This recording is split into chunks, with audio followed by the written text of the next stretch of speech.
ആ പറ ശിവാനി. അങ്കിളും ഒരു പ്രശ്നമുണ്ട്. പ്രശ്നമോ? എന്ത് പ്രശ്നം? ഗൗതവും നിധി ഇവിടുന്ന് ഇറങ്ങിയിട്ടുണ്ട്. അങ്ങോട്ടേക്കാ വരണേ. ഇവിടേക്കോ? എന്റെ വീട്ടിലേക്കോ? എന്തിന്? നിധിയുടെ പ്രഗ്നൻസി ഇല്ലാതാക്കിയ വിവരം അവർക്ക് മനസ്സിലായി അങ്കിൾ. എങ്ങനെ? എല്ലാം അറിഞ്ഞോ? അറിഞ്ഞു, എല്ലാം അറിഞ്ഞു. ആ അഭിരാമി ഡോക്ടർ എല്ലാ സത്യവും വിളിച്ചു പറഞ്ഞു. ആശുപത്രിയിൽ എനിക്ക് പകരം വേറൊരു പെണ്ണിനെ കൊണ്ടുപോയതുകൊണ്ട് ഞാൻ മാത്രം അതിൽ പെട്ടിട്ടില്ല. പക്ഷെ ആന്റിയാണ് അതിന് പിന്നിലെന്ന് കൃത്യമായിട്ട് അവർക്ക് മനസ്സിലായി. എന്തിന്? ആശുപത്രിയിലെ CCTV ഫൂട്ടേജ് വരെ അവരെടുത്ത് നോക്കി. അതിലും ആന്റിയെ കണ്ടു. കലി തുള്ളി അവരങ്ങോട്ട് വരുന്നേ. അങ്ങളെ ആന്റി വേറെ എന്തെങ്കിലും ചെയ്, അല്ലെങ്കിൽ ഇത് വലിയ പ്രശ്നമാവും. മോള് ഫോൺ വെച്ചോ, അത് ഞാൻ നോക്കിക്കോളാം. ആ ശരി അങ്ങളെ. CKC ഇനിയിപ്പോ എന്ത് ചെയ്യും? എന്തായാലും ഒരു ഇഷ്യൂ ഉണ്ടാകുന്ന കാര്യം ഉറപ്പാ. തൽക്കാലം ഒരു കാര്യം ചെയ്യും, അവരിങ്ങെത്തും മുമ്പേ താൻ കാർ കൊടുത്ത് എങ്ങോട്ടേലും മാറിക്കും. ഞാൻ എവിടെ പോകാനാ? ആ ഒരു കാര്യം ചെയ്യാം, ഞാൻ ഏതെങ്കിലും ഒരു മുറിയിൽ കഥ കടച്ച് പൂട്ടിയിരിക്കാം. അതൊന്നും ശരിയാവില്ല. അറിയാലോ ആ ഗൗതമിന്റെ സ്വഭാവം.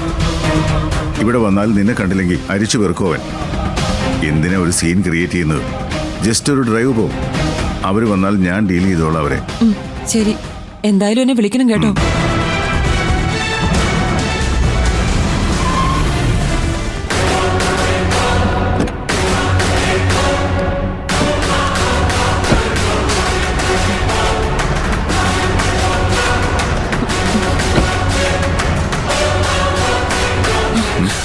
എന്താ എന്തൊരു പോകുന്നില്ലേ? അവര് വരുന്നു, ദേ ഇങ്ങോട്ടെത്തി.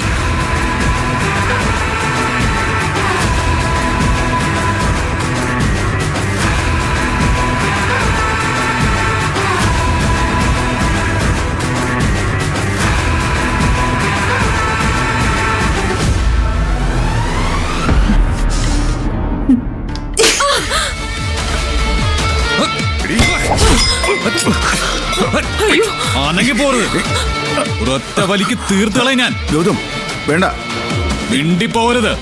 നാവെടുത്താൽ ഈ നിമിഷം നീ തീരും. രണ്ടുപേരും ചേർന്ന് പ്ലാൻ ചെയ്ത് ഞങ്ങളുടെ കുഞ്ഞിനെ കൊന്നു കളഞ്ഞല്ലേ? നീ എന്താ കരുതിയത്? ഞങ്ങളെ കണ്ടുപിടിക്കില്ലാന്ന് വിചാരിച്ചോ? നിധി, നമ്മുടെ കുഞ്ഞിനെ കൊന്നു കളഞ്ഞവളാ മുന്നിൽ നിൽക്കുന്നത്. നമ്മുടെ സ്വപ്നങ്ങളെ തകർത്ത് കളഞ്ഞവളാ. എന്ത് ശിക്ഷ നിനക്ക് കൊടുക്കണമെന്ന് തോന്നുന്നോ അത് കൊടുത്തേക്ക്.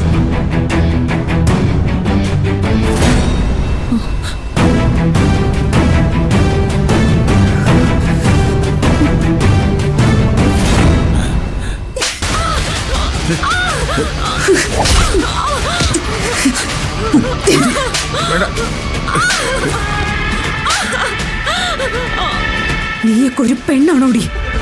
മറ്റൊരു പെണ്ണിന്റെ വയറ്റിൽ പിറന്ന കുഞ്ഞിനെ ഈ ഭൂമി കാണാനുള്ള അവസരം പോലും കൊടുക്കാതെ കൊന്നു കളഞ്ഞില്ലേടി നീ? ഇതിനൊക്കെ എങ്ങനെ മനസ്സ് വന്നു? ഒരു കുഞ്ഞ് പിറക്കുക എന്ന് പറഞ്ഞ അതെന്താന്ന് നിനക്കറിയോ? അതിന്റെ വില നിനക്കറിയോ? എങ്ങനെ അറിയാനാ? വയറ്റിൽ ഒരു കുഞ്ഞിനെ ചുമക്കാനും അതിനെ പ്രസവിച്ച് വളർത്താനും കഴിവോ മനസ്സോ ഇല്ലാത്ത നിന്നോട് ഇതൊന്നും പറഞ്ഞിട്ട് ഒരു കാര്യമില്ല.